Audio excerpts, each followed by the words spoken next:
শত বছর পর আমাদের দেশের মধ্যে যেভাবে ব্রিটিশ বিনিয়াররা অপশাসন বিরুদ্ধে কাটিয়েছিলেন, তাদের বিরুদ্ধে হাতিয়ার উঠিয়েছিলেন, মাল্টা কারাগার দ্বীপে নির্যাতিত মুসলিম হযরত মাওলানা শাইখুল হিন্দ মাহমুদুল হাসান দেওবন্দি রহমতুল্লাহি আলাইহি, হোসাইন আহমদ মাদানী রহমতুল্লাহি আলাইহি, এই দেশ প্রতিষ্ঠার জন্য যারা রক্ত দিয়েছেন, যারা ব্রিটিশ বিনিয়াদের বিরুদ্ধে লড়েছেন, এই মাল্টা দ্বীপে কারা নির্যাতিত যারা হয়েছেন, আমার পূর্বপুরুষ জামিনের ময়দানে শহীদ দিয়েছিলেন মাওলানা জামিন শহীদ রহমতুল্লাহি আলাইহি, কারাগারের রক্ত দিয়েছিলেন শাইখুল হিন্দ মাহমুদুল হাসান দেওবন্দি রহমতুল্লাহি আলাইহি।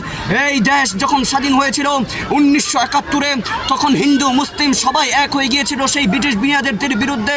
তখন তারা ভেবেছিলেন কিভাবে আমাদের দেশ থেকে সেই কুত্তা, লাল কুত্তা আমেরিকাদের দিকে তাদেরকে ফিরানো যায়, কিন্তু আমরা এভাবে হাতিয়ার উঠিয়ে তাদের বিরুদ্ধে লড়াই করেছিলাম যে তাদের বিরুদ্ধে এমনভাবে হাতিয়ার উঠিয়েছিলাম তারা সেই দেশ থেকে বিতাড়িত করার জন্য ইঁদুরের মতো কোনো জায়গাও খুঁজে পায় নাই। সম্মান সংগ্রামী সাথী ও বন্ধুগণ, আমাদের আজকের বিজয় দিবসের দিন, আজকে আমাদের দেশ যেভাবে বিজয় হয়েছিল, আজকে আমাদের দেশ যেভাবে সংগ্রামের সাথে মানুষের ত্যাগের এবং ত্যাগ তিতিক্ষার কারণে যেভাবে বিজয় হয়েছিল, আজকে আমাদের সেই কথা স্মরণের দিন। আজকে 16 ডিসেম্বর 1671 যখন আজকে আমাদের 71-এর দিন, 16 ডিসেম্বরের দিন আজকে আমাদের মহান বিজয় দিবস।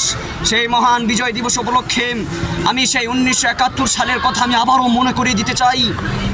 যাদের রক্তের ত্যাগের বিনিময়ে আজকে আমার বাংলার জমিন স্বাধীন হয়েছিল, যাদের বাংলার জমিনে আজকে আমরা থাকতেছি, এই ত্যাগ তিতিক্ষার জন্য রক্ত দিয়েছিলেন হাজারো ছেলে মেয়ে, এই ত্যাগ তিতিক্ষার জন্য রক্ত দিয়েছিলেন হাজারো মা, এই ত্যাগ তিতিক্ষার জন্য হারিয়েছিলেন হাজারো মা তার ছেলেকে, এই ত্যাগ তিতিক্ষার জন্য হারিয়েছিলেন হাজারো স্বামী তার স্ত্রীকে, এই ত্যাগ তিতিক্ষার জন্য হারিয়েছিলেন হাজারো বোন তার ভাইকে, এই ত্যাগ তিতিক্ষার জন্য হাজারো ভাই তার ভাই বেরাদারকে হারিয়েছিলেন।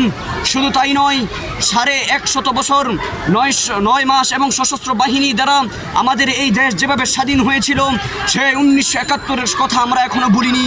সেই 1971-এর সাথে সাথে আমাদের বাংলাদেশ এই স্বাধীন মাতৃভূমিতে যারা এই পূর্বপুরুষদের যারা শত্রু কবলিত হয়েছিল, যারা এই দেশের মধ্যে 1971 সালে রক্ত দিয়েছিলেন, আমাদের পূর্বপুরুষ সর্বপ্রথম ব্রিটিশ বিনিয়াদের বিরুদ্ধে যারা মুক্তিযোদ্ধা হাতিয়ার উঠিয়েছিলেন 250 বছর পূর্বে, সংগ্রামী সাথী ও বন্ধুগণ, শুধু তাই নয়, আমাদেরকে জানতে হবে সেই আমেরিকার লাল কুত্তার চামড়ারা চাল নাই, ডাল নাই, সব নিয়ে গেছে সেই আমেরিকার লাল কুত্তার চামড়ারা। প্রিয় সংগ্রামী সাথী ও বন্ধুগণ, শুধু তাই না, আমাদের এই দেশকে যদি স্বাধীন করতে যেভাবে হয়েছিল, পাকিস্তান তখন 2টি ভাগে বিভক্ত হয়ে গিয়েছিল। পূর্ব পাকিস্তান যখন স্বাধীন হয় 1947 সালের 14ই আগস্ট, আমাদের বাংলাদেশও তখন বিভক্ত হয়ে গিয়েছিল।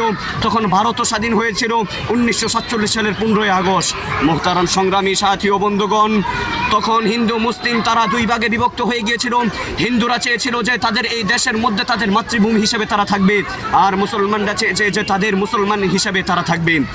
মোহতারাম সংগ্রামী সাথী ও বন্ধুগণ, আজকে এখানে বলতে চাই, যদি আমাদের এই দেশকে স্বাধীন করতে যেভাবে 1971 সালে হয়েছিল, যদি আমাদেরকে আবারও দরকার হয়, আমরা যেভাবে পূর্বে স্বাধীন করেছিলাম আমাদের দেশকে, সেই মুজিবকে যখনই আমরা আমাদের দেশ থেকে বিতাড়িত করেছি তার মেয়েকে, তখন তার মাথার উপর যেভাবে আমরা উঠে যেই অস্তিত্বহীন কাজ করেছিলাম, যেই চরিত্রহীন কাজ করেছিলাম, সেটা ইনশাল্লাহ যদি আমাদেরকে আবারও দরকার হয় আমরা বাংলাদেশ স্বাধীন করতে। অতএব তোমরা ভালো করে শুনে রাখো, যারা বাংলাদেশের বিরুদ্ধে রয়েছে, এই বাংলাদেশ এটা গুজরাট নয়, এটা বাংলাদেশ, এটা কোনো দিল্লি নয়, এটা বাংলাদেশ, এটা কলকাতা নয়, এটা বাংলাদেশ, এটা মামুর বাড়ি না, এটা ইসলামের বাংলাদেশ। এই বাংলাদেশে খেলাফত একদিন প্রতিষ্ঠিত হবে, সেটা রাসূল করিম সাল্লাল্লাহু আলাইহি ওয়াসাল্লামের কথার সাথে মিলে যাবে। শেষ জমানায় এসে আমাদের ওলামায়ে কেরাম দেওবন্দ যেভাবে আমাদের বাংলাদেশকে পরিচালিত করতে চায়, আমরা সেভাবেই তাদের দিক নির্দেশনা মেনে চলবো। কোনো নাস্তিক মুর্দাদের কথায় আমাদের দেশকে আমরা করে তাদের থেকে বিতাড়িত করতে পারি না, বিতাড়িত করতে পারি না।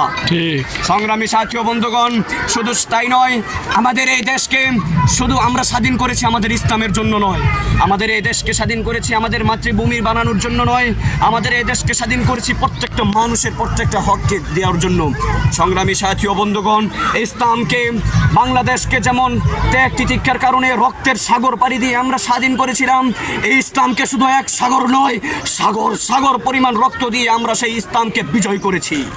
ঠিক। সালাম আলাইকুম।